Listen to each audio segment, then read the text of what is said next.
Yes, Bad Bunny addresses the displacement of Puerto Ricans in one of the songs in his new album. And I already talked about this part of the song, but now I want to talk about a different lyric in that song when he says, un besito pa abuela en el balcón. Because that's one of my favorite things about Puerto Rico. It's very common to see elderly Puerto Ricans just hanging out on their balcony.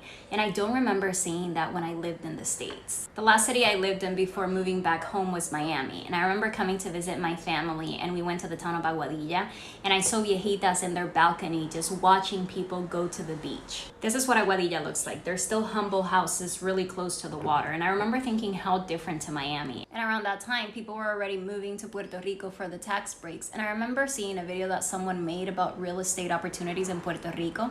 And they titled the video, "Is Aguadilla the next South Beach?" This is what South Beach looks like. And I don't think the abuelitas that I saw that day in Aguadilla would be able to afford living close to the water in a place like this.